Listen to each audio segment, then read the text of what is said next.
Hello friends, কেমন আছো সবাই? আশা করি সবাই ভালো আছো, সুস্থ আছো। আমিও ভালো আছি আমার পরিবারকে নিয়ে। তো পাইলের নতুন ব্লগে তোমাদের সবাইকে স্বাগত। আশা করি সবাই পুরো ভিডিওটা দেখবে, ঠিক আছে? আর সুন্দর সুন্দর কমেন্ট করে সবাই। দেখো, ভোরবেলা হয়ে গেছে, মেয়ের স্কুল 5:30টায় উঠিয়ে দিয়েছি। রেডি করতে করতে 6টা বাজবে। তো উঠতে চাইছে না, আসলে অনেক দিনই ছুটি ছিল, পরীক্ষার জন্য অনেক দিন ছুটি দিয়েছিল মেয়েটাকে। সবার পরীক্ষা হয়ে গেছে, একমাত্র আমার মেয়েরই এত লেটে হচ্ছে পরীক্ষা। তো যাই হোক, ভোরবেলায় উঠিয়ে দিয়েছি, উঠতে চাইছে না, কিন্তু কিছু করার নেই, পরীক্ষা যেতে তো একদমই হবে। তো ওকে আগে রেডি করে তারপরে আমি আগে রেডি হব। এমনি স্কুলে যাই না, কিন্তু পরীক্ষার সময় যেতে হবে, সব বান্ধবীরাও যাবে, ঠিক আছে? সবাই যাবে, প্রত্যেকটা বাচ্চার সঙ্গে ওর মারাও যাবে। তো আমাকেও কালকে রাতে ফোন করেছিল যে তুমি যাবে? তো আমি বললাম যে হ্যাঁ, প্রথম দিনও যাব, পরীক্ষার যে কদিন আছে আমি যাব। তো বললো যে ঠিক আছে। তো ওকে রেডি করে দিয়েছি। ওর খুব আনন্দ যে বাবা তো যায়, মা যাবে আজকে, অনেক দিন পর ওর সাথে ওর মা যাবে, ওর জন্য আনন্দ, যেই বলেছে আমি যাব। তো মেয়ের মুড ভালো হয়ে গেছে একদম।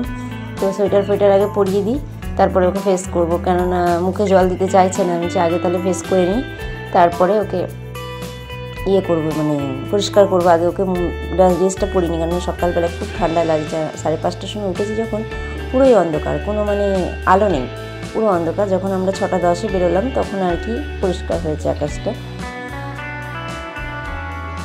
তো যাই হোক, ওকে রেডি করে নিই। এই দেখো, কোয়েলকে নিয়ে আমি বেরিয়ে গেছি। এখন আমার বান্ধবীরা কেউ ওঠেনি, ওদেরকে তুলবো একটু পরে।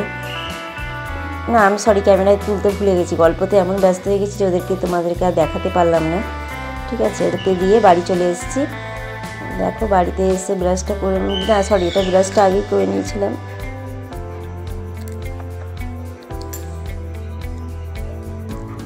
এরপরে মেয়েকে নিয়ে আর একটু বেরিয়ে যাব।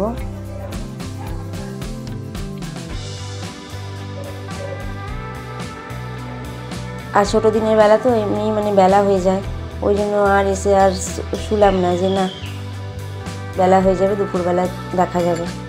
ওকে দুপুরবেলা মেয়েটাকে নিয়ে শোবো, কেননা ও স্কুলে গেছে ভোরবেলা, ওকে নিয়ে শোবো, তাই জন্য আর শুলাম না। তো ভিডিওগুলো কেমন হচ্ছে জানিও বন্ধুরা। তারপরে টিফিন করা আছে, পুজো দিতেই 1 ঘন্টা টাইম লাগবে,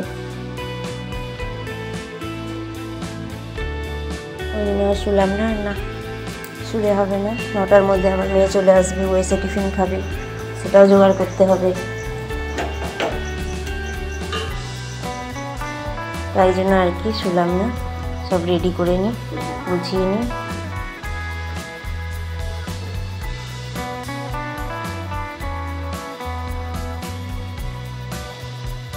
এদিকে ঠাকুরের বাসনও মেজে নেবো। এই যে ঠাকুরের বাসন বার করে রেখেছি, এটা মেজে নেবো। আর এটা হচ্ছে এঁটো বাসন, আমি আসার পর আর কি বাসন মাজলাম, কারণ অত ভোরবেলায় মেজে যাওয়া আমার পক্ষে সম্ভব নয়, দেরি হয়ে যাবে। ওই জন্য এসে তারপরে বাসনগুলো ছিল মাজলাম। আমি রাতেই ধুয়ে রাখি, রাতে আমাদের 10টা অবধি কলে জল পড়ে। তো কালকে আর ইচ্ছা হলো না, বললাম থাক, আর ভালো লাগছে না, শুয়ে পড়েছি। কালকে এমনি রাতে শুতে 10টা বেজে গেছে, নইলে আমি 9:30টার মধ্যে আমরা শুয়ে পড়ি। তা আমার তো শুতে লেট হয়, যেহেতু নাইট দিতে হয় সবাইকে, একটু তাড়াতাড়ি শোয়া যায় না। আমি 11:30টায় আমি শুই, তো কালকে একটু তাড়াতাড়ি শুয়ে পড়েছিলাম। 11:30টার মধ্যে সবাইকে বললাম যে অনডেকে শুয়ে পড়ছি, মেয়ের পরীক্ষা আছে, ভোরবেলা উঠতে হবে, তো শুয়ে পড়েছি। বেশি কমেন্ট কাউকেই করিনি।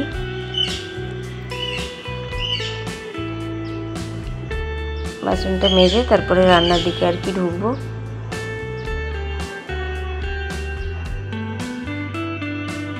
এই সকাল জল আসে 5টার সময়, বুঝলে তো বন্ধুরা, আর একদম জল যায় হচ্ছে রাত 10টার সময়। এই কলের জলটা মানে পড়তেই থাকে, আর তুমি যদি খুলে রাখো রাত 11টা অবধিও পড়বে, অসুবিধা নেই। কলের জলের এখনও অবধি সেরকম অসুবিধায় কখনো পড়িনি এখানে এসে, সবসময় জল থাকে। হ্যাঁ, যখন আমফান ঝড়টা হয়েছিল সেই সময় আর কি কলে জল ছিল না, এমনি সময় সবসময় কলে জল থাকে।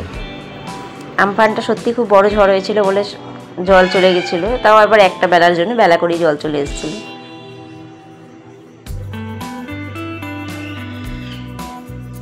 তো আমার যাকে নিয়ে বেরিয়ে গেছে, আমার কটা জামা কাপড় মানে দেওয়ার ছিল, ওই জন্য আর কি।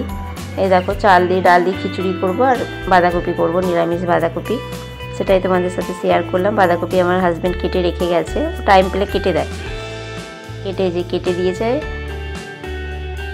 আর এদিকে সব জোগাড় করে নিয়েছি, বাঁধাকপিটা বসাবো, আর এদিকে ডাল অল্প করে একবেলার মতনই করবো, খিচুড়ি আর বাঁধাকপি। আর আমার মেয়েটা খিচুড়ি খেতে খুব ভালোবাসে, যে শুনেছে খিচুড়ি হয়েছে, খুব আনন্দ। আমার আবার খিচুড়িটা খুব একটা পছন্দ হয় না, পরে বলেছি যে পরে শুক্রবার আর আমি খিচুড়ি খাবো না, সবসময় ভালো লাগে না, 3 বার খাওয়া হয়ে গেলে পর পর খিচুড়ি। তো এই তেজপাতা জিরে দিয়েছিলাম, তারপরে দেখো আলু দিয়ে দিলাম, দিয়ে এটাকে ভালো করে ভেজে লাল লাল হয়ে যাবে যখন, তখন মশলা দিয়ে দেবো। আমি এমনি আদা বাটা ছাড়াই করি, জিরে দিয়েছিলাম, আর এদিকে হচ্ছে যেরকম মানে যেগুলো দেয় আর কি, জিরের গুঁড়ো, হলুদ, নুন, একটু চিনি, সব কিছু দিয়ে ভালো করে আলুটাকে ভেজে নিয়ে লাল লাল করে তারপর কপিটা দিয়ে দেবো। খুব সুন্দর খেতে হয়েছিল, বাঁধাকপিটা খুব টেস্টি হয়েছিল, যে মানে মজে মজে, আর কাটাটাও খুব সুন্দর হয়েছিল, তো মজে মজে মজে খুব সুন্দর টেস্ট হয়েছিল কালকে বাঁধাকপিটা। তো এই যে কপিটা দিয়ে দিলাম, মোটা আলুটা কষানো হয়ে গেছে আর কি।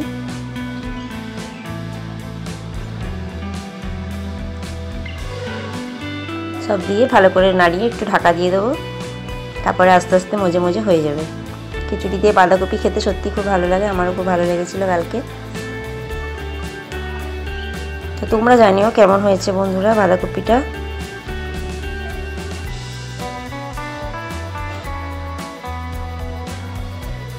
একটু জল বেরিয়েছে, যেহেতু আমি কাটার সময় ধুইনি, আমি কেটে তারপরে ধুয়েছি, এই জন্য জলটা বেরিয়ে গেছে। হাজব্যান্ড কেটে ধোয়নি, আমি বাইরে ছিলাম, ও নিয়ে বসে গেছিলো কাটতে। দেখো ঢাকা দিয়ে মানে আস্তে আস্তে হচ্ছে, মজে গেছে আর কি কপিটা। গোটা কপি ছিল না, এটা অর্ধেকই ছিল, যেহেতু একবেলা করবো বলে অর্ধেকই নেওয়া হয়েছিল। আর এদিকে চাল ডাল মেশানো হয়ে গেছে, আর ডালটাকে ভেজে নিয়েছিলাম। দেখো একটুখানি ধনেপাতা, গরম মশলা দিয়ে দিয়েছি, দিয়ে আর এটাকে নামিয়ে নেব। খুব সুন্দর খেতে হয়েছিল, একটু ঝালও হয়েছিল, আর বাঁধাকপি কপিতে মানে একটু তেলটা বেশি লাগে আর কি। এই দেখো কপি হয়ে গেছে। আর এদিকে আবার কড়াইতে তেজপাতা জিরে দিয়ে দিয়েছি, যেহেতু এটা হচ্ছে খিচুড়ির মশলা করব, তাই জন্য আর কি।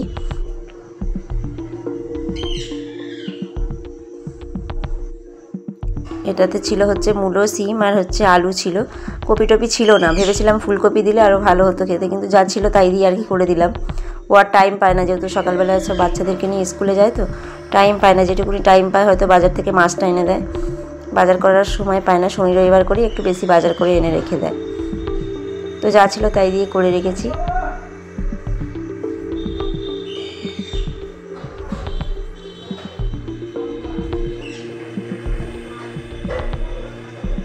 হলুদ দিয়ে দিলাম, সব কিছু দিয়ে এটারও মশলা করব, এটার আদা বাটা করে রেখেছি, আদা বাটা দিয়ে এটা ভালো লাগে খিচুড়ির মশলাটা। লাস্টে গরম মশলা, ঘি দিয়ে নামিয়ে নেব। সব দিলাম, নুন, হলুদ, তারপরে চিনি একটু, সব কিছু দিয়েছি। আর লঙ্কাটা খিচুড়িতে আগেই দিয়ে দিয়েছি।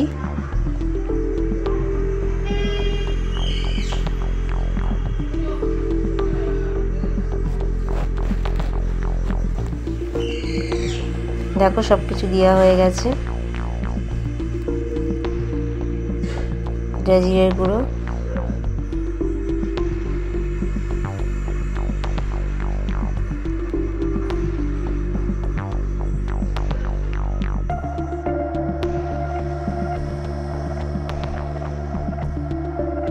যেহেতু অল্প খিচুড়ি তাই অল্পই মশলা করা হয়েছে, বেশি করিনি।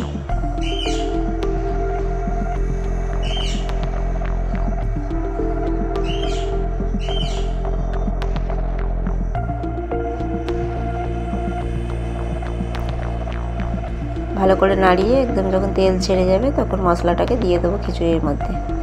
খিচুড়িটাও ফুটে গেছে, এটাও হয়ে এসছে, এটা দিয়ে নামিয়ে দেবো, একটুখানি সেদ্ধ হবে, দিয়ে নামিয়ে দেবো। এই দেখো খিচুড়ি, তার আগে মশলাটা আমি দিয়ে দিয়েছি।